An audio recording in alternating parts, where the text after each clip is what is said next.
ಪ್ರವಾದಿ ಮುಹಮ್ಮದ್ ಪೈಗಂಬರ್ ಸಲ್ಲಲ್ಲಾಹು ಅಲೈಹಿ ವಸಲ್ಲಂ ಅವರ ಜನ್ಮದಿನಾಚರಣೆಯ ಪ್ರಯುಕ್ತ ಪ್ರಪಂಚದ ಎಲ್ಲ ಕಡೆಗಳಲ್ಲೂ ಕೂಡ ಮುಸ್ಲಿಂ ಬಾಂಧವರು ಅತ್ಯಂತ ಸಂಭ್ರಮ ಸಡಗರದಿಂದ ಉತ್ಸಾಹ ಹುಮ್ಮಸ್ಸಿನಿಂದ ಈದ್ ಮಿಲಾದುನ್ ನಬಿ ಕಾರ್ಯಕ್ರಮವನ್ನು ಆಚರಣೆ ಮಾಡ್ತಾ ಇದ್ದಾರೆ. ಮುಹಮ್ಮದ್ ಪೈಗಂಬರ್ ಸಲ್ಲಲ್ಲಾಹು ಅಲೈಹಿ ವಸಲ್ಲಂ ನಮ್ಮನ್ನಗಲಿ 1400 ವರ್ಷಗಳು ಕಳೆದರೂ ಕೂಡ ಈ ಜಗತ್ತಿನ ಹೃದಯಾಂತರಾಳಗಳಲ್ಲಿ ಅವರಿವತ್ತೂ ಕೂಡ ಇದ್ದಾರೆ. 1500 ವರ್ಷಗಳ ಬಳಿಕವೂ ಒಂದು ಫೋಟೋ ಕೂಡ ಇಲ್ಲದೆ ಕೋಟ್ಯಾಂತರ ಮನುಷ್ಯ ಹೃದಯಗಳಲ್ಲಿ ಇಷ್ಟೊಂದು ದೊಡ್ಡ ಸ್ಥಾನವನ್ನು ಪಡೆಯಲು ಕಾರಣವೇನು ಎಂದು ನಾವು ಹುಡುಕುವಾಗ ಅವರ 63 ವರ್ಷಗಳ ಸ್ಫಟಿಕ ಸುಂದರವಾದ ಸ್ವಭಾವ ಮಹಿಮೆ, ಇಡೀ ಜಗತ್ತಿಗೆ ಮಾದರಿಯಾದ ಅವರ ಮಾರ್ಗದರ್ಶನಗಳು, ಅವರ ಕೌಟುಂಬಿಕ ಜೀವನ, ಅವರು ಈ ಜಗತ್ತಿಗೆ ನೀಡಿದ ಸಂದೇಶ, ಅವರು ಈ ಮನುಕುಲದ ಉದ್ಧಾರಕ್ಕೆ ಬೇಕಾಗಿ, ಈ ನಾಡಿನ ಭಾವೈಕ್ಯತೆಗೆ ಬೇಕಾಗಿ, ಈ ನಾಡಿನ ಸೌಹಾರ್ದತೆಗೆ ಬೇಕಾಗಿ, ಸಮಾನತೆಗೆ ಬೇಕಾಗಿ ಸಾರಿದ ಸಂದೇಶಗಳು, ಇದೆಲ್ಲ ನೋಡುವಾಗ ನಮಗೆ ಈ ಜಗತ್ತು ಅವರಿಗೆ ಯಾತಕ್ಕಾಗಿ ಇಷ್ಟೊಂದು ರೆಸ್ಪೆಕ್ಟ್ ಕೊಡುತ್ತಾ ಇದೆ ಎಂಬುದು ಅರ್ಥವಾಗುತ್ತದೆ. ಮುಹಮ್ಮದ್ ಪೈಗಂಬರ್ ಸಲ್ಲಲ್ಲಾಹು ಅಲೈಹಿ ವಸಲ್ಲಂ ಹುಟ್ಟಿ ಬಂದಿರುವುದು ಇಂದಿಗಿಂತ 1400-1500 ವರ್ಷಗಳ ಹಿಂದೆ 6ನೇ ಶತಮಾನದ ಅರೇಬಿಯಾದ ಮರುಭೂಮಿಯಲ್ಲಾಗಿತ್ತು ಮುಹಮ್ಮದ್ ಪೈಗಂಬರ್ ಅವರು ಹುಟ್ಟಿ ಬರುವುದು. 6ನೇ ಶತಮಾನದ ಬಗ್ಗೆ ಇತಿಹಾಸಕಾರರು ಬರೆಯುತ್ತಿದ್ದಾರೆ. ಮುಹಮ್ಮದ್ ಪೈಗಂಬರ್ ಅವರು ಅರೇಬಿಯಾಕ್ಕೆ ಬರುವುದಕ್ಕಿಂತ ಮುಂಚೆ ಅರೇಬಿಯಾ ಕೇವಲ ಅಲ್ಲಿನ ಆ ಪ್ರದೇಶ ಮಾತ್ರ ಮರುಭೂಮಿಯ ಆಗಿರಲಿಲ್ಲ. ಅಲ್ಲಿನ ಮನುಷ್ಯರ ಮನಸ್ಸುಗಳು, ಹೃದಯಗಳು ಕೂಡ ಮರುಭೂಮಿಯಾಗಿತ್ತು. ಅನ್ಯಾಯಗಳು, ಅಕ್ರಮಗಳು, ಅನಾಚಾರಗಳು, ಅಶ್ಲೀಲತೆಗಳು, ಅನೈತಿಕತೆಗಳು, ಅರಾಜಕತೆಗಳು, ಅಧಾರ್ಮಿಕ, ದೂಷಣೀಯ, ನೀಚ ಪ್ರವಣತೆಗಳಿಂದ 6ನೇ ಶತಮಾನ ಕೆಟ್ಟು ಹೋಗಿತ್ತು ಎಂದು ಇತಿಹಾಸಕಾರರು ಬರೆಯುತ್ತಿದ್ದಾರೆ. ಮುಹಮ್ಮದ್ ಪೈಗಂಬರ್ ಅವರು ಬರುವುದಕ್ಕಿಂತ ಹಿಂದೆ ಮುಂಚೆ ಇದ್ದಂತಹ 6ನೇ ಶತಮಾನದ ಬಗ್ಗೆ ಚರಿತ್ರೆಗಾರರು ಬರೆಯುತ್ತಿರುವುದು ದಿ ಡಾರ್ಕ್ ಏಜ್, ಕಗ್ಗತ್ತಲೆ ಯುಗ ಎಂದಾಗಿತ್ತು. ಅಲ್ಲಿ ವಿದ್ಯಾಭ್ಯಾಸವಿರಲಿಲ್ಲ, ಅಲ್ಲಿ ಶಾಂತಿ ನೆಮ್ಮದಿ ಎಂಬುದಿರಲಿಲ್ಲ, ಅಲ್ಲಿ ಸೌಹಾರ್ದತೆಯ ಬದುಕಿರಲಿಲ್ಲ, ಅಲ್ಲಿ ಅನ್ಯಾಯಗಳು, ಅಕ್ರಮಗಳು, ಅನಾಚಾರಗಳು, ಅಶ್ಲೀಲತೆಗಳು, ಅನೈತಿಕತೆಗಳು ತಾಂಡವವಾಡುತ್ತಿದ್ದದ್ದು ನಾವು ಇತಿಹಾಸದಲ್ಲಿ ಕಂಡಿದ್ದೇವೆ. ಮುಹಮ್ಮದ್ ಪೈಗಂಬರ್ ಅವರು ಬರುವಾಗ ಅಲ್ಲಿದ್ದಂತಹ ಮಕ್ಕಾದ ಅತ್ಯಂತ ಪ್ರಮುಖವಾದ 2 ಗೋತ್ರಗಳಿತ್ತು.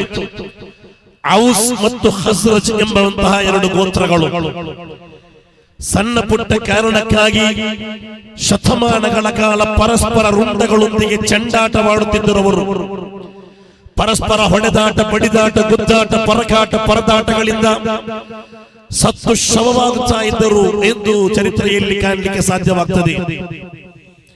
ಇನ್ನೊಬ್ಬರ ಮನೆಯಿಂದ ತನ್ನ ತೋಟಕ್ಕೆ ಒಂದು ದನ ಬಂತು ಎಂಬ ಕಾರಣಕ್ಕಾಗಿ, ಒಂದು ಪ್ರಾಣಿ ತನ್ನ ತೋಟಕ್ಕೆ ಬಂದು ಎಂಬ ಕಾರಣಕ್ಕಾಗಿ, ಅದು ಬೇರೊಬ್ಬನ ಜಾತಿಯವನದ್ದು, ಬೇರೊಂದು ಗೋತ್ರದವನದ್ದು ಎಂಬ ಕಾರಣಕ್ಕಾಗಿ ಆ ಗೋತ್ರಗಳ ಮಧ್ಯೆ 100 ವರ್ಷಗಳ ಕಾಲ ಯುದ್ಧಗಳು ನಡೆದಿತ್ತು ಎಂದು ಚರಿತ್ರೆಯಲ್ಲಿ ಕಾಣ್ತಾ ಇದೆ.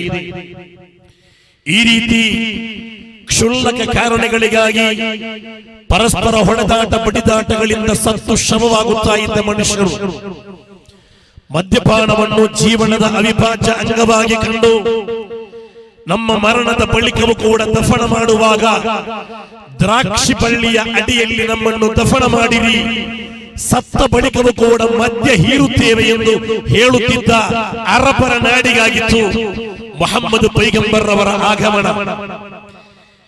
ನಾವೊಮ್ಮೆ ಚಿಂತಿಸಬೇಕು, ಎಲ್ಲ ಅರ್ಥದಲ್ಲೂ ಕೂಡ ಅವರು ಅಧಮರಾಗಿದ್ದರು. ಅವರಿಗೆ ವಿದ್ಯಾಭ್ಯಾಸ ಎಂಬುದು ಒಂದಲ್ಪವೂ ಕೂಡ ಇರಲಿಲ್ಲ. ಎಲ್ಲಾ ಕಡೆಗಳಲ್ಲಿ ಕೂಡ ಅಜ್ಞಾನದ ಕಗ್ಗತ್ತಲು ಆವರಿಸಿಕೊಂಡಿದ್ದ ಒಂದು ಕಾಲವಾಗಿತ್ತು. ಇವತ್ತು ನಾವು ನಮ್ಮ ಊರಿನಲ್ಲಿ ಹೂವಿನ ಹಡಗಲಿಯಲ್ಲಿ, ಇಲ್ಲಿನ ಹಗರಿಬೊಮ್ಮನೆಯಲ್ಲಿ ಪ್ರತಿ ವಾರಕ್ಕೊಮ್ಮೆ, ವಾರಕ್ಕೆರಡು ಬಾರಿ ದನಗಳನ್ನು ಮಾರಾಟ ಮಾಡುವ, ಕುರಿಗಳನ್ನು ಮಾರಾಟ ಮಾಡುವ ಸಂತೆಗಳು ಕಾಣ್ತಾ ಇದ್ದೇವೆ. 6ನೇ ಶತಮಾನದ ಚರಿತ್ರೆ ನಮಗೆ ಕಲಿಸಿಕೊಡುತ್ತಾ ಇದೆ. ಮನುಷ್ಯನನ್ನು ಪ್ರತಿ ವಾರವೂ ಮಾರುಕಟ್ಟೆಗೆ ತಂದು ಮಾರಾಟ ಮಾಡುತ್ತಾ ಇದ್ದ. ಮಾರಾಟ ಮಾಡಿದ ಮನುಷ್ಯರನ್ನು ಗುಲಾಮತ್ವದ ಸಂಕೋಲೆಯಲ್ಲಿ ಬಂಧಿಯಾಗಿಟ್ಟುಕೊಂಡು ಅವರನ್ನು ಗುಲಾಮರಾಗಿ ಕಾಣುತ್ತಿದ್ದ ಒಂದು ಕಾಲವಾಗಿತ್ತು 6ನೇ ಶತಮಾನ ಎಂದು ಚರಿತ್ರೆಗಾರರು ಚರಿತ್ರೆಯಲ್ಲಿ ಉಲ್ಲೇಖಿಸಿದ್ದಾರೆ. ಹುಟ್ಟಿದ್ದು ಹೆಣ್ಣು ಎಂದರಿತರೆ ಜೀವಂತವಾಗಿ ದಫನ ಮಾಡುತ್ತಿದ್ದ ಕಾಲ. ಮುಹಮ್ಮದ್ ಪೈಗಂಬರ್ ಅವರು ಹೆಣ್ಣಿನ ಮಹತ್ವವನ್ನು ಹೇಳಿದ ಬಳಿಕ ಕೆಲವು ಜನರು, ಕೆಲವು ತಂದೆಯಂದಿರು ಬಂದು ಹೇಳ್ತಾರೆ, ಮುಹಮ್ಮದ್ ಪೈಗಂಬರ್ ಅವರೇ, ನನಗೂ ಕೂಡ ಒಂದು ಹೆಣ್ಮಗಳಿದ್ದಳು, ನನಗೂ ಕೂಡ ಒಂದು ಹೆಣ್ಮಗಳಿದ್ದರು. ಒಂದು ಪ್ರವಾದಿಯವರ ಶಿಷ್ಯ ಪ್ರವಾದಿಯೊಂದಿಗೆ ಬಂದು ಹೇಳ್ತಾರೆ, ನನಗೊಂದು ಹೆಣ್ಮಗಳಿದ್ದಳು, ತುಂಟಿಯಾದ ಹೆಣ್ಣಗಳು. ಹೆಣ್ಣು ಮಗು ಹುಟ್ಟಿತು ಎಂದು ಕೇಳಿದಾಗ ಊರವರೆಲ್ಲ ತಮಾಷೆ ಮಾಡಲಿಕ್ಕೆ ಶುರು ಮಾಡಿದರು. ಹೆಣ್ಣಿನ ತಂದೆ ಅಂತ ಹೇಳಿ. ಕಾರಣ, ಹೆಣ್ಣನ್ನು ಅಪಮಾನವಾಗಿ, ಅವಮಾನವಾಗಿ ಕಾಣುತ್ತಿದ್ದ ಒಂದು ಕಾಲವಾಗಿತ್ತು. ಆದ್ದರಿಂದ ಹೆಣ್ಣಿನ ತಂದೆ ಎಂದು ಹೇಳಿ ಛೇಡಿಸುತ್ತಿದ್ದರು. ನಾನು 1-2 ವರ್ಷ ಸಹಿಸಿಕೊಂಡೆ, 3-4 ವರ್ಷ ಸಹಿಸಿಕೊಂಡೆ. ನನ್ನ ಹೆಣ್ಮಗಳು ಸ್ವಲ್ಪ ದೊಡ್ಡವಳಾದಾಗ ಅವಳು ಆಟವಾಡುತ್ತಿದ್ದಳು, ನನ್ನೊಂದಿಗೆ ತಂದೆ ಅಂತ ಹೇಳಿ ಕುಶಲೋಪರ ನಡೆಸ್ತಾ ಇದ್ದಳು. ಒಂದು ಸಮಯದಲ್ಲಿ ನನಗೆ ಈ ಅವಮಾನ, ಈ ಅಪಮಾನ, ಈ ಛೇಡಿಸುವಿಕೆ ನನಗೆ ಸಹಿಸಲು ಸಾಧ್ಯವಾಗದೆ ನನ್ನ ಹೆಂಡತಿಯೊಂದಿಗೆ ಹೇಳಿದೆ, ನನ್ನ ಮಗಳನ್ನು ನಾನು ಎಲ್ಲಿಗೋ ಕರ್ಕೊಂಡು ಹೋಗ್ತೇನೆ, ಅವಳನ್ನು ರೆಡಿ ಮಾಡು ಅಂತ ಹೇಳಿದೆ. ಆಗ ನನ್ನ ಪತ್ನಿ ಮಗಳನ್ನು ರೆಡಿ ಮಾಡಿದಳು. ಮಗಳು ಶುಚಿಯಾಗಿ ರೆಡಿಯಾಗಿ ಒಳ್ಳೆ ಬಟ್ಟೆ ಧರಿಸಿ ಅಪ್ಪನೊಂದಿಗೆ, ತಂದೆಯೊಂದಿಗೆ, ಅಪ್ಪಾಚಿಯೊಂದಿಗೆ ಹೋಗ್ತೇನಂತ ಹೇಳಿ ಖುಷಿಯಿಂದ ಅವಳು ಬರ್ತಾ ಇದ್ದಾಳೆ. ಅವಳು ಬರುವಾಗ ನನ್ನ ಎಡಭಾಗಕ್ಕೊಮ್ಮೆ, ನನ್ನ ಬಲಭಾಗಕ್ಕೊಮ್ಮೆ ಅತ್ತಿಂದಿತ್ತು ಓಡಾಡ್ತಾ ಇದ್ದಾಳೆ. ನಾನು ಕರ್ಕೊಂಡು ಹೋಗುವುದು ಆ ಗುಡ್ಡ ಪ್ರದೇಶದಲ್ಲಿರುವ, ನಿರ್ಜನ ಪ್ರದೇಶದಲ್ಲಿರುವ ಒಂದು ಹಾಳು ಬಾವಿಗೆ ನನ್ನ ಮಗಳನ್ನು ಹಾಕಬೇಕು ಎಂಬ ಉದ್ದೇಶದಿಂದಾಗಿತ್ತು. ಆ ಮಗು ಆಡುವಾಗ ಆ ಮಗುವಿನ ತೊದಲು ನುಡಿಗಳು, ಅಪ್ಪಾಜಿ ಎಂಬ ಕರೆಗಳು ನನ್ನ ಕಲ್ಲು ಹೃದಯವನ್ನು ಕರಗಿಸಿಲ್ಲ. ನನಗೆ ಕೇಳುತ್ತಿದ್ದದ್ದು ಈ ನಾಡಿನ ಜನರು ಮಾಡುತ್ತಿದ್ದ ಅವಮಾನಗಳು, ಅಪಮಾನಗಳು ಮಾತ್ರವಾಗಿತ್ತು. ನಾನು ನನ್ನ ಮಗಳನ್ನು ಕರ್ಕೊಂಡು ಹೋದೆ. ಗುಡ್ಡ ಪ್ರದೇಶಕ್ಕೆ, ನಿರ್ಜನ ಪ್ರದೇಶಕ್ಕೆ ಹೋಗಿ ಪಾಳು ಬಾವಿಯಲ್ಲಿ, ಹಾಳು ಬಾವಿಯಲ್ಲಿ ನನ್ನ ಮಗುವನ್ನು ತೆಗೆದು ನಾನು ಬಾವಿಗೆ ಹಾಕುವಾಗ ಆ ಮಗು ಅಳುತ್ತಿದ್ದಾಳೆ. ಅಪ್ಪಾಜಿ, ಏನ್ ಮಾಡ್ತಾ ಇದ್ದೀರಿ ನೀವು, ತಾವೇನ್ ಮಾಡ್ತಾ ಇದ್ದೀರಿ ಎಂದು ಹೇಳುವಾಗಲೂ ಕೂಡ ಬಂಡೆ ಕಲ್ಲಿನಂತೆ ಗಟ್ಟಿಯಾಗಿದ್ದ ನನ್ನ ಹೃದಯಕ್ಕೆ ಆ ಮಗುವಿನ ತೊದಲು ನುಡಿಗಳು ಯಾವುದೇ ಒಂದು ಪರಿಣಾಮ ಬೀರಿಲ್ಲ. ನಾನು ಕಾಣುತ್ತಿದ್ದ ದೊಡ್ಡ ಬಾವಿಗೆ ನನ್ನ ಮಗುವನ್ನು ಹಾಕಿಬಿಟ್ಟೆ. ಹಾಕಿದ ಬಳಿಕವೂ ಕೂಡ ಕೆಳಗಿನಿಂದ ನನ್ನ ಮಗುವಿನ ಶಬ್ದ ಕೇಳುತ್ತಿತ್ತು, ಅಪ್ಪಾಜಿ ನೋವಾಗುತ್ತೆ ಆಗಿದೆ, ಒಮ್ಮೆ ಕಾಪಾಡಿ ಎಂದು ಕೇಳ್ತಾ ಇತ್ತು. ಆದರೂ ನನ್ನ ಹೃದಯ ಕರಗಲಿಲ್ಲ. ಪ್ರವಾದಿಯವರೇ, ನಾನು ಈ ಮಗುವಿನ ಶಬ್ದವನ್ನು ಕೇಳಿ ಯಾವುದಾದರೂ ದಾರಿ ಹೋಗರು ಈ ಮಗುವನ್ನು ರಕ್ಷಣೆ ಮಾಡಬಹುದು ಎಂದು ಭಾವಿಸಿ ಅಲ್ಲಿದ್ದ ದೊಡ್ಡ ಒಂದು ಕಲ್ಲನ್ನು ತೆಗೆದು ಪಾಳು ಬಾವಿಗೆ ಹಾಕಿಬಿಟ್ಟೆ. ಅದರ ನಂತರ ನನಗೆ ಆ ಬಾವಿಯಿಂದ ಶಬ್ದ ಕೇಳಿಲ್ಲ. ಈ ರೀತಿ ತಮ್ಮ ಹೆಣ್ಮಕ್ಕಳನ್ನು ಅತ್ಯಂತ ಕ್ರೂರವಾಗಿ ಕೊಂದಿದ್ದ ಚರಿತ್ರೆಯನ್ನು ಪುಣ್ಯ ಪ್ರವಾದಿವರ್ಯರ ಮುಂದೆ ಬಂದು ಹೇಳುವಾಗ ಪುಣ್ಯ ಪ್ರವಾದಿವರ್ಯರ ಕಣ್ಣಿನಿಂದ ಧಾರಾಕಾರವಾಗಿ ಕಣ್ಣೀರು ಸುರಿಯುತ್ತಿತ್ತು. ಅವರು ಕಣ್ಣೀರು ಸುಳಿಸುತ್ತಾ ಬಿಕ್ಕಿ ಬಿಕ್ಕಿ ಅಳುತ್ತಾ ಹೇಳುತ್ತಾರೆ, ಓ ನನ್ನ ಶಿಷ್ಯಂದಿರೇ, ನಿಮ್ಗೆ ಗೊತ್ತಾ, ಒಂದು ತಂದೆಗೆ 2 ಹೆಣ್ಮಕ್ಕಳಿದ್ದಾರೆ, 2 ಹೆಣ್ಮಕ್ಕಳು ಜನಿಸಿದರೆ ಆ ಹೆಣ್ಮಕ್ಕಳಿಗೆ ಒಳ್ಳೆ ಶಿಕ್ಷಣ ಲಾಂಛನವನ್ನು ಕೊಟ್ಟು ಒಳ್ಳೆ ವರನನ್ನು ನೋಡಿ ಮದುವೆ ಮಾಡಿಕೊಟ್ಟರೆ ಆ ತಂದೆಗೆ ನಾನು ಸ್ವರ್ಗವನ್ನು ಗ್ಯಾರಂಟಿ ಮಾಡಿದ್ದೇನೆ ಎಂದು ಹೇಳುತ್ತಾ, ಹೆಣ್ಣು ಅಪಮಾನವಲ್ಲ, ಅವಳು ಅಭಿಮಾನವಾಗಿದ್ದಾಳೆ, ಅವಳು ಮಣ್ಣು ಪಾಲಾಗಬೇಕಾದವಳಲ್ಲ, ಅವಳು ಈ ಸಮಾಜದ ಕಣ್ಣಾಗಿದ್ದಾಳೆ ಎಂದು ಹೇಳಿದ ಈ ಜಗತ್ತು ಕಂಡ ಒಬ್ಬ ಸ್ತ್ರೀ ವಿಮೋಚಕರಾಗಿದ್ದರು ಮುಹಮ್ಮದ್ ಪೈಗಂಬರ್ ಸಲ್ಲಲ್ಲಾಹು ಅಲೈಹಿ ವಸಲ್ಲಂ. ಮುಹಮ್ಮದ್ ಪೈಗಂಬರ್ ಸಲ್ಲಲ್ಲಾಹು ಅಲೈಹಿ ವಸಲ್ಲಂ ನಿಮ್ಗೆ ಗೊತ್ತಾ, ಜಗತ್ತಿನ ಅತ್ಯಂತ ದೊಡ್ಡ ಪ್ರಜಾಪ್ರಭುತ್ವ ರಾಷ್ಟ್ರವೆಂದು ಕರೆಯಲ್ಪಟ್ಟಿದ್ದ ಇಂಗ್ಲೆಂಡಿನಲ್ಲಿ 1923ರಲ್ಲಿ ವಿಮೆನ್ಸ್ ಆಕ್ಟ್ ಜಾರಿಗೆ ಬರುವವರೆಗೆ ಕೂಡ ತಂದೆಯ ಸೊತ್ತಿನಲ್ಲಿ ಹೆಣ್ಣಿಗೆ ಅವಕಾಶವಿರಲಿಲ್ಲ. ಆದರೆ 1500 ವರ್ಷಗಳ ಹಿಂದೆ ಹುಟ್ಟಿದ್ದು ಹೆಣ್ಣು ಎಂದರಿದ್ದರೆ ಜೀವಂತ ದಫನ ಮಾಡುತ್ತಿದ್ದ ಕಾಲದಲ್ಲಿ ತಂದೆಯ ಸೊತ್ತಿನ ಅರ್ಧಾಂಶವನ್ನು ಹೆಣ್ಮಗಳಿಗೆ ಕೊಡಲೇಬೇಕಾಗಿದೆ ಎಂದು ಈ ಪ್ರಪಂಚದ ಚರಿತ್ರೆಯಲ್ಲಿ ಮೊಟ್ಟ ಮೊದಲ ಬಾರಿ ಘೋಷಣೆ ಮಾಡಿದ ಒಬ್ಬ ಲೀಡರ್ ಆಗಿದ್ದರು ಮುಹಮ್ಮದ್ ಪೈಗಂಬರ್ ಸಲ್ಲಲ್ಲಾಹು ಅಲೈಹಿ ವಸಲ್ಲಂ. ಮಹಿಳಾ ಸ್ವಾತಂತ್ರ್ಯದ ಕೂಗು ಅಬ್ಬರಿಸುತ್ತಿರುವ ಕಾಲವಿದು. ಸಿನಿಮಾ ನಟಿ ಎಂಬ ಧಿಮಾಕಿನಲ್ಲಿ, ವಿಶ್ವ ಸುಂದರಿ ಎಂಬ ನೆಪದಲ್ಲಿ ಇವತ್ತು ಹೆಣ್ಣನ್ನು ಶೋಷಣೆಗೆ ಒಳಪಡಿಸಲಾಗ್ತಾ ಇದೆ. ಸುಳ್ಳು ಹೇಳುತ್ತಿರುವುದಲ್ಲ. ಅವತ್ತು ಹುಟ್ಟಿದ್ದು ಹೆಣ್ಣೆಂದರಿದ್ದರೆ ಜೀವಂತ ದಫನ ಮಾಡ್ತಾ ಇದ್ದಾರೆ. ಇವತ್ತು ಸ್ತ್ರೀ ಸ್ವಾತಂತ್ರ್ಯದ ಹೆಸರು ಹೇಳಿಕೊಂಡು ಹೆಣ್ಣನ್ನು ಶೋಷಣೆಗೆ ಒಳಪಡಿಸುತ್ತಿರುವ ದೃಶ್ಯಗಳು ಕೂಡ ನಾವಿವತ್ತು ಕಾಣ್ತಾ ಇದ್ದೇವೆ. ಇಂದು ಮತ್ತು ನಿನ್ನೆಗಳಲ್ಲಿ ದೃಶ್ಯ ಶ್ರಾವ್ಯ ಮಾಧ್ಯಮಗಳಲ್ಲಿ ನಾವು ಅತ್ಯಂತ ಹೆಚ್ಚಾಗಿ ಚರ್ಚೆ ಮಾಡಲ್ಪಡುತ್ತಿರುವ ಒಂದು ಸಬ್ಜೆಕ್ಟ್ ಆಗಿದೆ ಕ್ಯಾಸ್ಟಿಂಗ್ ಕೌಚ್ ಎಂಬ ಹೆಸರಿನಲ್ಲಿ ಕೇರಳದಲ್ಲಿ ನೂರಾರು ಸಿನಿಮಾ ನಟಿಯರನ್ನು ಅತ್ಯಂತ ಕ್ರೂರವಾಗಿ ಬಳಸಿಕೊಂಡ ಅಥವಾ ಅವರನ್ನು ಶೋಷಣೆ ಮಾಡಿದ ಅತ್ಯಂತ ಕೆಟ್ಟದಾದ ನ್ಯೂಸ್ಗಳನ್ನಾಗಿದೆ. ಆದ್ದರಿಂದಲೇ ಇವತ್ತು ಸಿನಿಮಾ ನಟಿ ರೂಪದರ್ಶಿನಿ ಎಂಬ ದೊಡ್ಡ ದೊಡ್ಡ ಹೆಸರಲ್ಲಿ ಮೆರೆಯುತ್ತಿರುವವರಿಗೆ ಸಂರಕ್ಷಣೆಯನ್ನು ಕೊಡಲಿಕ್ಕೆ ನಮ್ಮಿಂದ ಸಾಧ್ಯವಾಗುತ್ತಿಲ್ಲ. ಅದಕ್ಕಾಗಿ ಮುಹಮ್ಮದ್ ಪೈಗಂಬರ್ ಸಲ್ಲಲ್ಲಾಹು ಅಲೈಹಿ ವಸಲ್ಲಂ 1400 ವರ್ಷಗಳ ಹಿಂದೆ ಹೆಣ್ಮಕ್ಕಳಿಗೆ ಪರ್ದಾವನ್ನು ಘೋಷಣೆ ಮಾಡಿರುವುದು. ಅದು ಅವಳ ಮಾನವನ್ನು, ಅವಳ ಸ್ವಾಭಿಮಾನವನ್ನು ಕಾಪಾಡಿಕೊಳ್ಳಿಕ್ಕೆ ಬೇಕಾಗಿ ಮಾತ್ರವಾಗಿತ್ತು. ಅದಕ್ಕೆ ಬದಲಾಗಿ ಬೇರೆ ಯಾವುದೇ ರೀತಿಯಲ್ಲಿ ಹೆಣ್ಣಿಗೆ ಅವಮಾನ ಮಾಡುವ ಯಾವೊಂದನ್ನು ಕೂಡ ಮುಹಮ್ಮದ್ ಪೈಗಂಬರ್ ಘೋಷಣೆ ಮಾಡಿಲ್ಲ. ಮುಹಮ್ಮದ್ ಪೈಗಂಬರ್ ಅವರು ಹೇಳುತ್ತಾರೆ, ತ್ವಲಬುಲ್ ಇಲ್ಮ ಫರೀದತುನ್ ಅಲಾ ಕುಲ್ಲಿ ಮುಸ್ಲಿಮಿನ್ ವ ಮುಸ್ಲಿಮಾ. ಪ್ರತಿಯೊಂದು ಹೆಣ್ಣು ಮತ್ತು ಗಂಡು, ಪ್ರತಿಯೊಂದು ಗಂಡು ಮತ್ತು ಹೆಣ್ಣು ಕಡ್ಡಾಯವಾಗಿ ವಿದ್ಯಾಭ್ಯಾಸವನ್ನು ಪಡೆಯಬೇಕಾಗಿದೆ, ಇಲ್ಮನ್ನು ಪಡೆಯಬೇಕಾಗಿದೆ. ವಿದ್ಯೆಯನ್ನು ಕಲಿಯಲು, ವ್ಯಾಪಾರವನ್ನು ನಡೆಸಲು ಎಲ್ಲಾ ರೀತಿಯಲ್ಲಿ ಇಸ್ಲಾಂ ಹೆಣ್ಮಕ್ಕಳಿಗೆ ಸ್ವಾತಂತ್ರ್ಯವನ್ನು ಕೊಟ್ಟಿದೆ. ಆದರೆ ಅವರ ಮಾನವನ್ನು, ಅವರ ಎಲ್ಲಾ ರೀತಿಯ ಸ್ಥಾನಮಾನಗಳನ್ನು, ಸ್ವಾಭಿಮಾನವನ್ನು ಕಾಪಾಡಿಕೊಂಡು ಮಾತ್ರವಾಗಿರಬೇಕು ಎಂಬ ಒಂದು ನಿಬಂಧನೆ ಮಾತ್ರವೇ ಇರುವುದು. ಅದು ಖಂಡಿತವಾಗಿಯೂ ಸ್ವಾತಂತ್ರ್ಯದ ಹರಣವಲ್ಲ ಎಂಬುದನ್ನು ನಾವು ಅರ್ಥ ಮಾಡಿಕೊಳ್ಬೇಕು. ನೀವು ನೋಡಿ, ಕೇವಲ 1920ರ ದಶಕದಲ್ಲಿ ಅಮೆರಿಕಾದಲ್ಲಿ ಮದ್ಯಪಾನವನ್ನು ನಿಷೇಧ ಮಾಡಿದರು. ಇಲ್ಲಿರುವ ಎಲ್ಲಾ ರೀತಿಯ ಅನ್ಯಾಯಗಳಿಗೆ, ಅಕ್ರಮಗಳಿಗೆ, ಅಪಘಾತ ಅವಘಡಗಳಿಗೆ, ಅನಾರೋಗ್ಯಗಳಿಗೆ ಮದ್ಯಪಾನ ಕಾರಣವಾಗಿದೆ ಎಂದು ಹೇಳುತ್ತಾ ಮದ್ಯಪಾನವನ್ನು ನಿಷೇಧ ಮಾಡಿದರು. ಮದ್ಯಪಾನ ನಿಷೇಧ ಮಾಡಿದಾಗ ಅಮೆರಿಕಾದ ಬೀದಿ ಬೀದಿಗಳಲ್ಲಿ ಮದ್ಯಪಾನಿಗಳ ಪ್ರತಿಭಟನೆ ಕಾವೇರಿತು. ಅದಕ್ಕೆ ಬೇಕಾಗಿ ಎಲ್ಲಾ ಜೈಲುಗಳು ಮದ್ಯಪಾನಿಗಳಿಂದ ಸಂಪೂರ್ಣವಾಗಿ ತುಂಬಿಬಿಟ್ಟಿತು. ಕಾರಣ, ಅಮೆರಿಕಾದ ಬೀದಿ ಬೀದಿಗಳಲ್ಲಿ ಶರಾಬಿಗಳ ನಿರಂತರವಾದ ಪ್ರತಿಭಟನೆಯಾಗಿತ್ತು.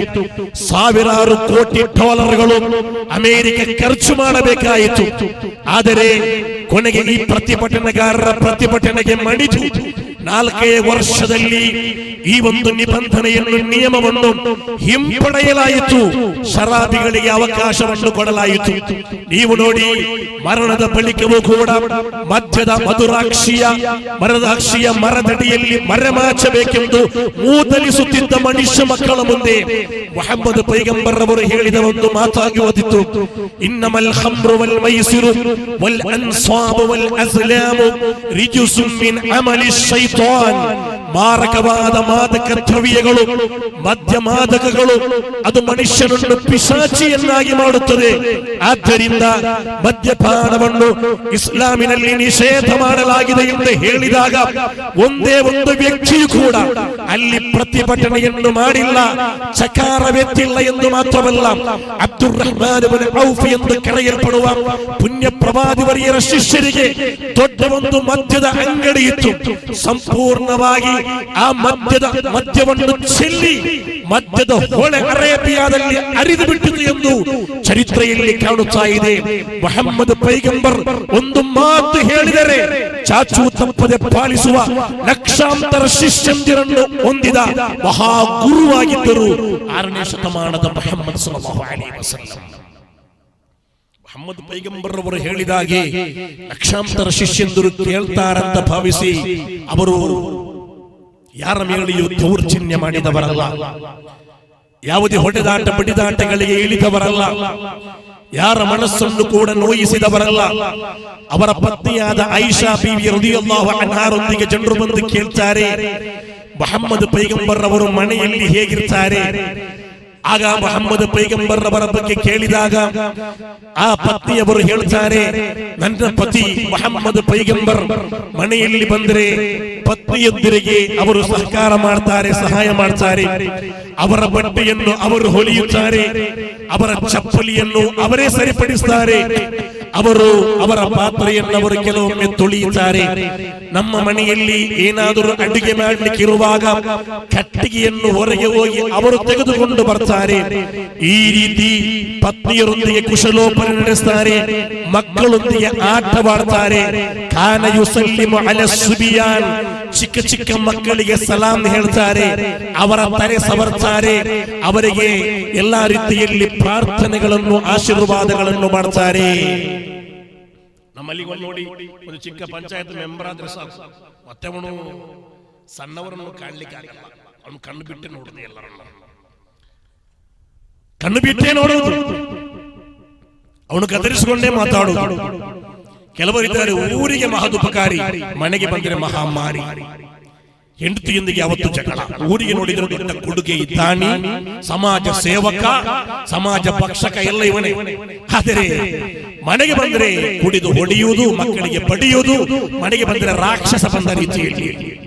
ಅದೆಲ್ಲ ಬೇಕಾಗಿರುವುದು ಮುಹಮ್ಮದ್ ಪೈಗಂಬರ್ ಸಲ್ಲಲ್ಲಾಹು ಅಲೈಹಿ ವಸಲ್ಲಂ ಒಂದು ಮನೆಯಲ್ಲಿರುವ ದಾಂಪತ್ಯ ಜೀವನ ಹೇಗೆ 100 ವಚನಗಳ ಮೂಲಕ ನಮಗೆ ತಿಳಿಸಿಕೊಟ್ಟಿದ್ದಾರೆ. ಪ್ರತಿಯೊಂದು ಮನುಷ್ಯ ಜೀವನದ ಸಕಲಮಾನ ಮಜಲುಗಳನ್ನು ಸ್ಪರ್ಶ ಮಾಡುತ್ತಾ ಮುಹಮ್ಮದ್ ಪೈಗಂಬರ್ ಒಂದು ಮುಸ್ಲಿಂ ಈ ಜಗತ್ತಿನಲ್ಲಿ ಹೇಗೆ ಬದುಕಬೇಕು ಎಂಬುದರ ಬಗ್ಗೆ ಸ್ಪಷ್ಟವಾದ ಪಾಠಗಳನ್ನು ಹೇಳಿಕೊಡ್ತಾರೆ.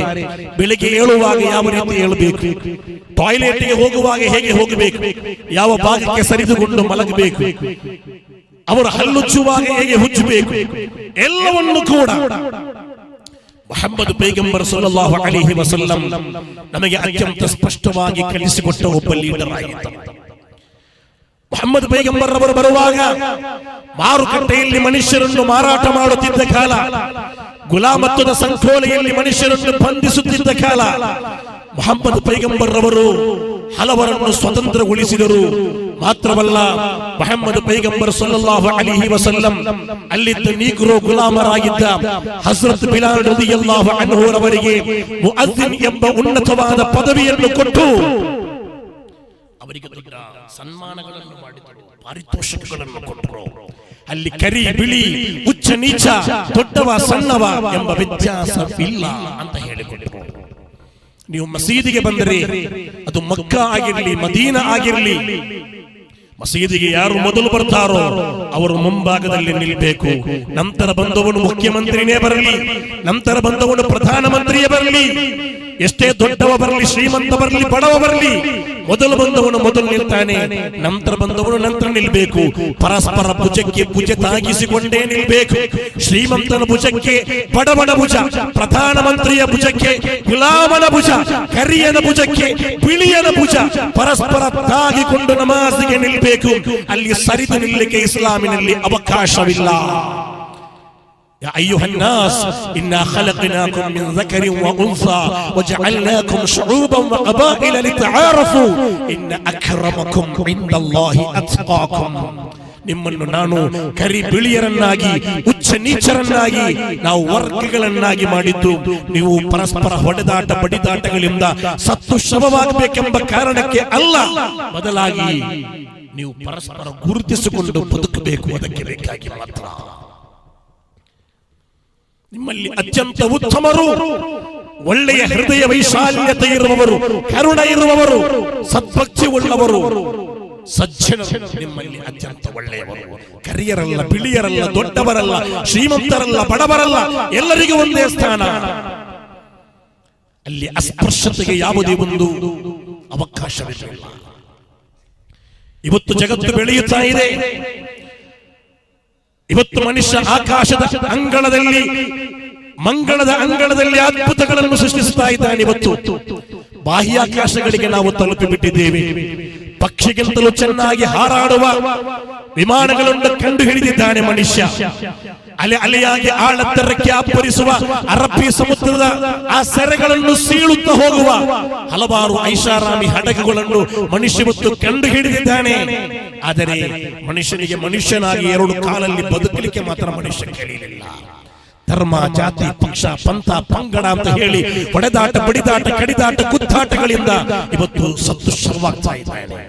ಜಾತಿವಾದ, ಬೀಚಿವಾದಗಳು, ಉಗ್ರವಾದಗಳು ಇವತ್ತು ಮನುಷ್ಯ ರಾಶಿಯ ನಾಶಕ್ಕೆ ಕಾರಣವಾಗ್ತಾ ಇದೆ. ಜಾಗತಿಕ ಮಟ್ಟದಲ್ಲಿ ದೊಡ್ಡ ದೊಡ್ಡ ಇನ್ಫಾರ್ಮೇಶನ್ ಟೆಕ್ನಾಲಜಿಯಲ್ಲಿ ದೊಡ್ಡ ಸ್ಥಾನಗಳನ್ನು ಕರಗತ ಮಾಡಿಕೊಂಡಿರುವ ಅಮೆರಿಕಾದಂತಹ ರಾಷ್ಟ್ರಗಳಲ್ಲೂ ಕೂಡ ಅಸ್ಪೃಶ್ಯತೆಯ ಕರಿನೆರಳು ಇವತ್ತು ಕೂಡ ನಾವು ಕಾಣ್ತಾ ಇದ್ದೇವೆ. ಮೊನ್ನೆ ಆಗಿದೆ ಅಮೆರಿಕಾದ ಸಿಯಾಟಲ್ ಎಂಬ ನಗರದಲ್ಲಿ ದಂಬುಲ ಎಂದು ಕರೆಯಲ್ಪಡುವ ಇಂಡಿಯಾದ ಹೆಣ್ಮಗಳು ಅಲ್ಲಿ ಶಿಕ್ಷಣಕ್ಕೆ ಬೇಕಾಗಿ ಹೋದವಳು ರಸ್ತೆಯಲ್ಲಿ ನಡೆಯುತ್ತಾ ಹೋಗುತ್ತಿರುವಾಗ ಅಮೆರಿಕಾದ ಪೊಲೀಸ್ ವ್ಯಾನಿಗೆ ಅಡಿಗೆ ಸಿಲುಕಿ ಅವಳು ಸತ್ತು ಹೋದಳು. ಸತ್ತು ಹೋದ ಶವವನ್ನು ನೋಡಿಕೊಂಡ ಅಮೆರಿಕಾದ ಪೊಲೀಸ್ ಹೇಳುತ್ತಾನೆ, ಒಂದು $11,000 ಬಿಸಾಡಿದರೆ ಸಾಕು, ಅವರು ಸುಮ್ಮನೆ ಕೂರ್ತಾರೆ. ಇಂಡಿಯಾದ ಕಪ್ಪು ಮಗಳು ಅವಳು. ಇನ್ಫಾರ್ಮೇಶನ್ ಟೆಕ್ನಾಲಜಿಯಲ್ಲಿ, ಅತ್ಯಾಧುನಿಕತೆಯಲ್ಲಿ ಮರೆಯುತ್ತಿರುವ ಅಮೆರಿಕಾದ ಮನುಷ್ಯರ ಮನಸ್ಸಿನಲ್ಲಿ ಇವತ್ತು ಕೂಡ ಅಸ್ಪೃಶ್ಯತೆಯ ಕರಿ ನೆರಳು ಆವರಿಸಿದೆ.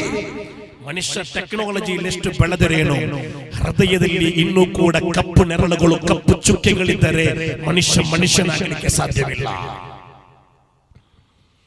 ಇವನೆಷ್ಟು ಬೆಳೆದರೂ ಕೂಡ ಸ್ವಲ್ಪ ದಿನ ಮಾತ್ರ, ಯಾರಿಗೂ ಕೂಡ ಗ್ಯಾರಂಟಿ ಇಲ್ಲ. ಈ ಭೂಲೋಕದಲ್ಲಿ ಯಾರಿಗೂ ಕೂಡ ಗ್ಯಾರಂಟಿ ಇಲ್ಲ. ಆದರೆ ನಾವು ಮರಣ ಹೊಂದಿ ಮಲಗುವ ಒಂದು ದಿನವಿದೆ. ನಾವು ಮರಣ ಹೊಂದಿ ಮಲಗುವ ಒಂದು ದಿನವಿದೆ. ಇಲ್ಲಿ ಹಿಂದೂ, ಮುಸ್ಲಿಂ, ಕ್ರೈಸ್ತ, ಜೈನ, ಬೌದ್ಧ ವ್ಯತ್ಯಾಸವಿಲ್ಲ. ದೊಡ್ಡವ ಚಿಕ್ಕವ ವ್ಯತ್ಯಾಸವಿಲ್ಲ. ಶ್ರೀಮಂತ ಬಡವನ ವ್ಯತ್ಯಾಸವಿಲ್ಲ. ಈ ಪ್ರಪಂಚದ ಅತ್ಯಂತ ದೊಡ್ಡ ಕೋಟ್ಯಾಧಿಪತಿಗೂ ಕೂಡ ಅವನ ಜೀವವನ್ನು ಬೆಳಕ್ಕೆ ತೆಗೆದುಕೊಳ್ಳಲು ಅವನಿಗೆ ಸಾಧ್ಯವಿಲ್ಲ.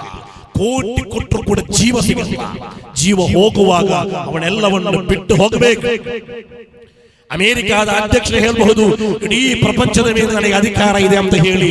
ಅವನ ಸ್ವಂತ ತಲೆಯಲ್ಲಿ ಅವನಿಗೆ ಅಧಿಕಾರವಿಲ್ಲ. ಅವನು ಹೇಳಿದಾಗ ಅವನ ತಲೆ ಕೇಳಲ್ಲ, ಅವನು ಹೇಳಿದಾಗ ಅವನ ಕಣ್ಣು ಕೇಳಲ್ಲ, ಅವನು ಹೇಳಿದಾಗ ಅವನ ಕಿವಿ ಕೇಳಲ್ಲ. ಈ ಪ್ರಪಂಚದ ಅಧಿಕಾರ ದೇವರಿಗೆ, ಅಲ್ಲಾಹನಿಗೆ ಮಾತ್ರವಿದೆ.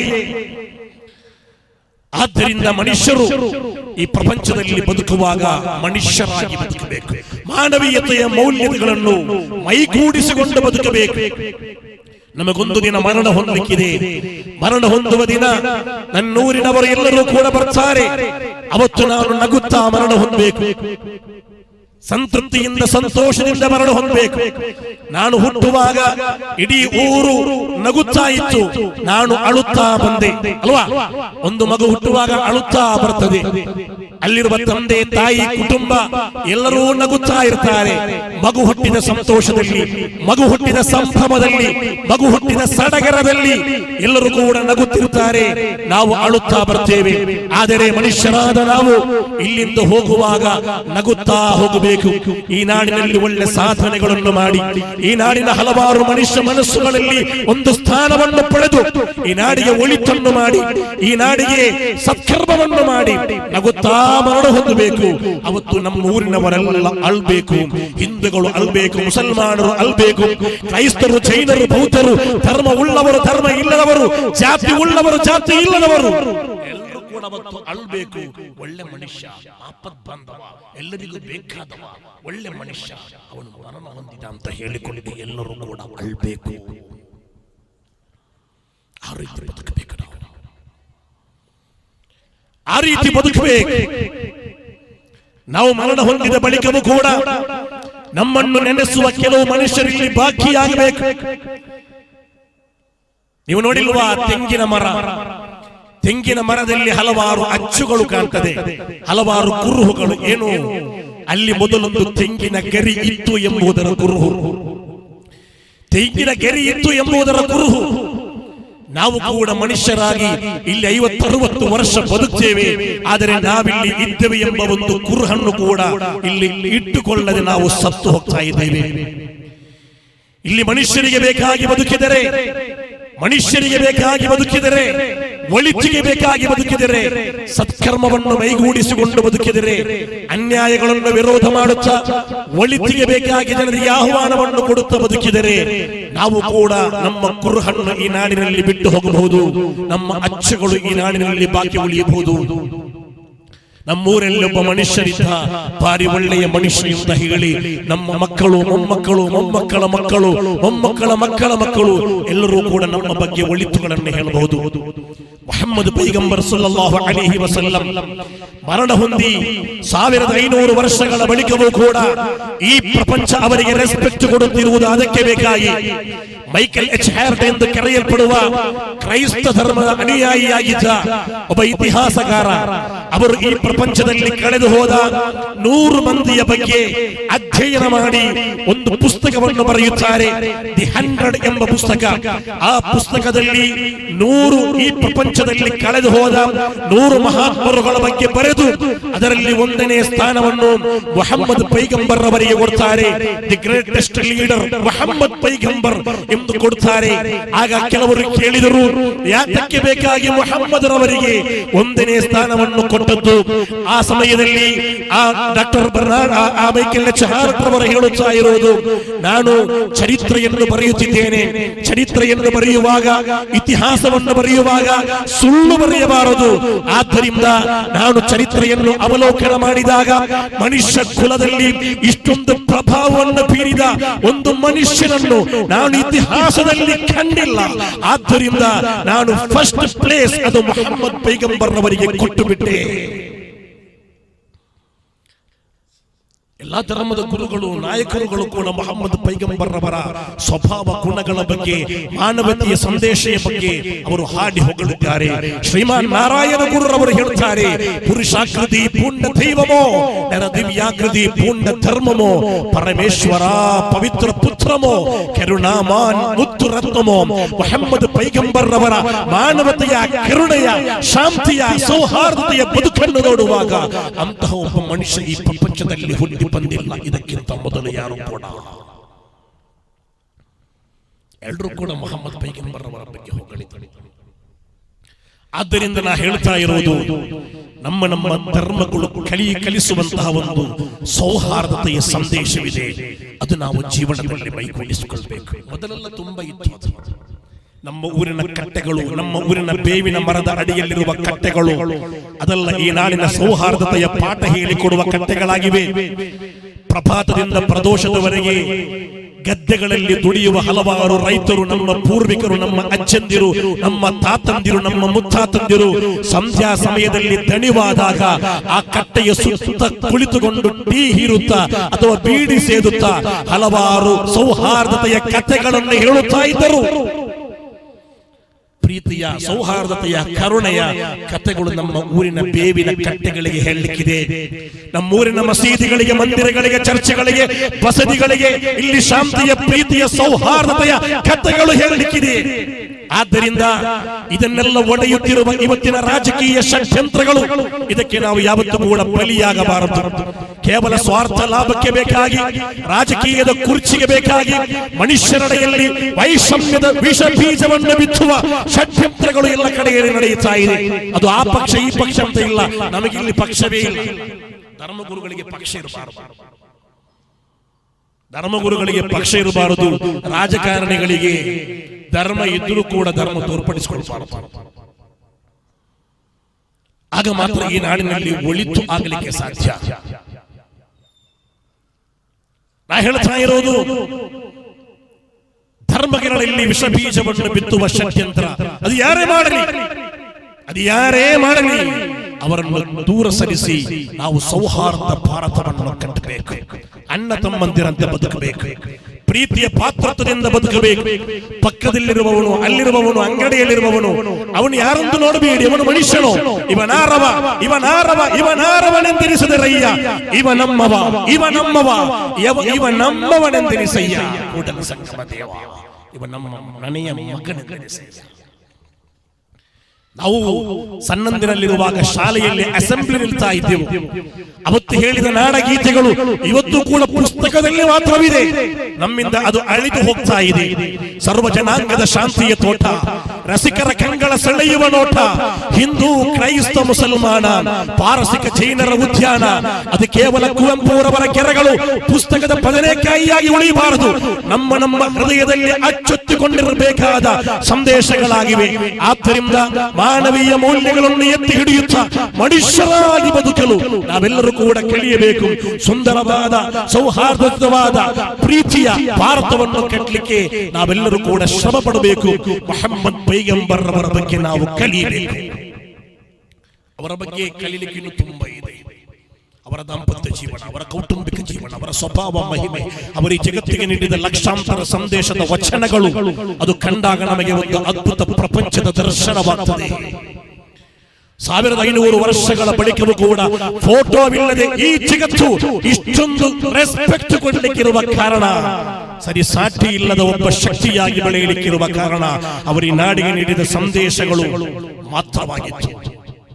ಅವರ ಜೀವನ ಶೈಲಿ ಆ ರೀತಿಯಾಗಿತ್ತು. ಒಂದು ಸುಳ್ಳು ಅವರ ಜೀವನದಲ್ಲಿ ಕಂಡಿಲ್ಲ ಎಂದು ಚರಿತ್ರೆಯಲ್ಲಿ ನಮಗೆ ಕಾಣಲಿಕ್ಕೆ ಸಾಧ್ಯವಾಗ್ತಾ ಇದೆ.